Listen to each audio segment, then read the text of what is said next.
chief guest, I would like to say a few words about him. He is Mr.Niels Ahlmann-Ohlsen. He is CEO of Strategic Alliance International, among other companies, Teknova in Denmark, Norway, Sweden, Finland and Germany. For the past 29 years, Teknova has brought more than 650 companies to India. Furthermore, Niels was a member of Danish Parliament from 1981 to 1998 for the Danish Conservative Party. May I have the honor to welcome you on the stage, sir.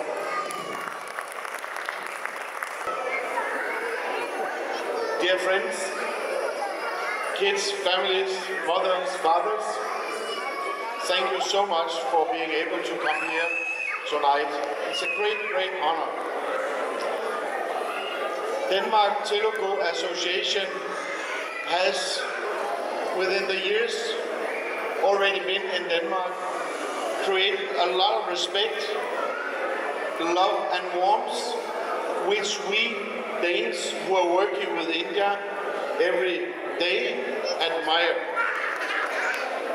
We had Ahlmann and his lovely colleague with us 2 days ago in Slagelse, where we had a huge function celebrating the friendship and the love between India and Denmark. We had Anita Lærke with us, who is a Danish dancer and singer, and we have got a lot of greetings afterwards from our Indian friends because we put it all on video, and we just confirm that it's so important in these days, turbulent days, that we in these days are having associations like your association. I've heard that Telugu Association is the largest one in Dasara municipality, which is even fantastic.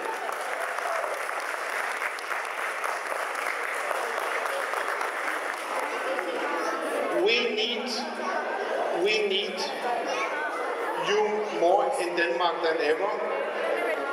And if you look at the world today, you have a Europe that is having its various problems, as we can see in television every night. Russia is having its own trouble. China is also having turbulence in Hong Kong. And now we have India having its last election, a very, very strong government with 66% of people backing a democratic leader. India is the second largest democracy in the world after United States of America.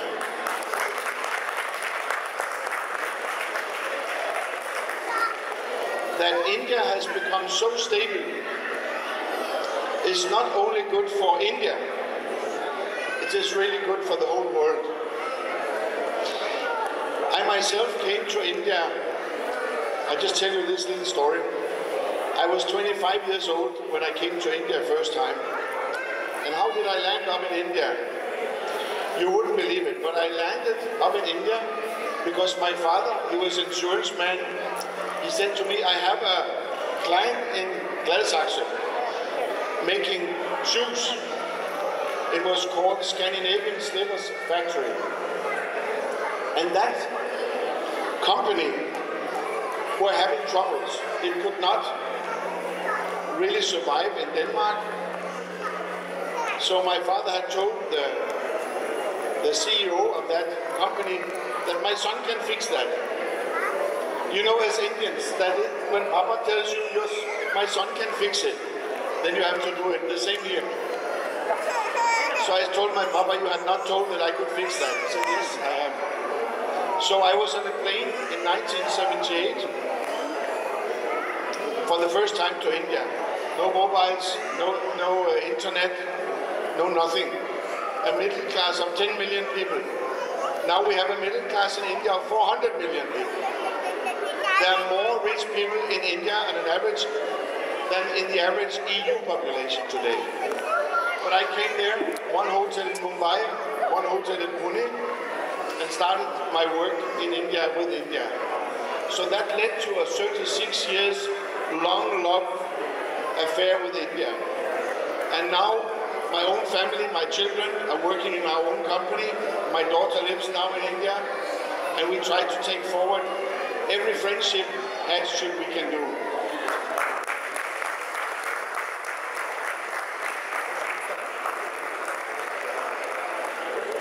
In these times, we are very mingling with a lot of people on the internet. We speak with each other over Facebook and LinkedIn and Twitter, etc.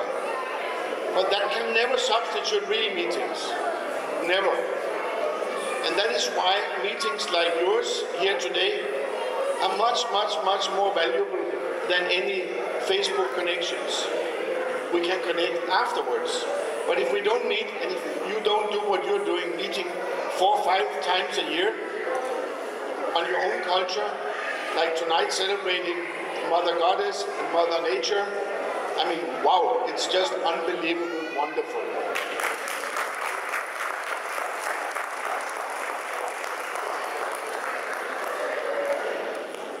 I think you also feel welcome when you are in Denmark.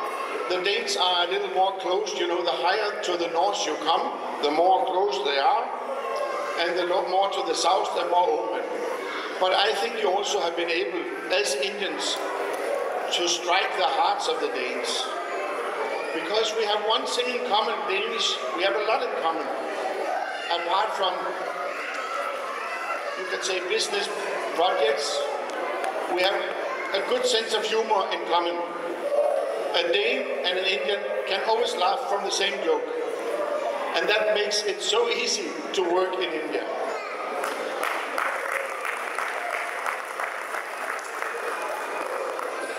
I was asked 3 years ago by your ambassador to Denmark, Ambassador Gupta. He called me over to his office and I said, wow, I'm going to meet the ambassador. What a nice thing. And he said to me, Niels, listen, we don't have a Danish or Indian-Danish forum on business side. And we have a Chinese-Danish Business Association. We have also Asian Business Association.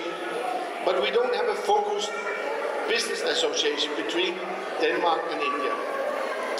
Niels, could you please start such an association? And I looked at him, I said, but sir, why don't you, I mean, this is a job for Maersk or for F.L. Schmidt or some of the big boys, not just a small little guy like me. And he said, no, Niels, we can see in our books that you came to the embassy the first time, the 18th of January, 1978. And you have had a long, not interrupted collaboration and love affair with India. And that is the same way from India to you. So we kindly asked you to do that. I said, thank you very much. And we started the association, and we have more than 20 of the largest companies of Denmark now as founding members of Indian-Danish Forum.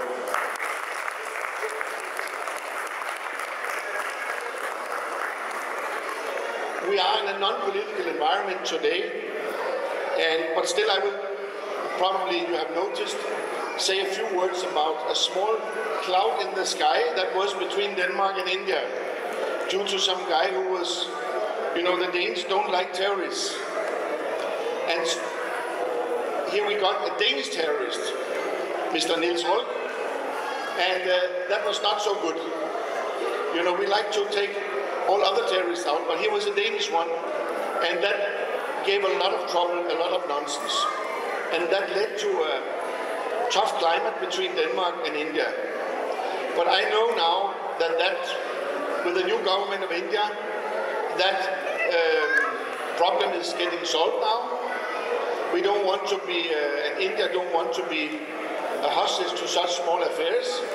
We have so much in common that I can foresee that in the beginning of next year, the month of January, that India will invite a Danish minister to come to India for the first time in 5 years. And then the ice is broken. That will be a very, very important thing for all of us, and I'm almost sure it will happen like that.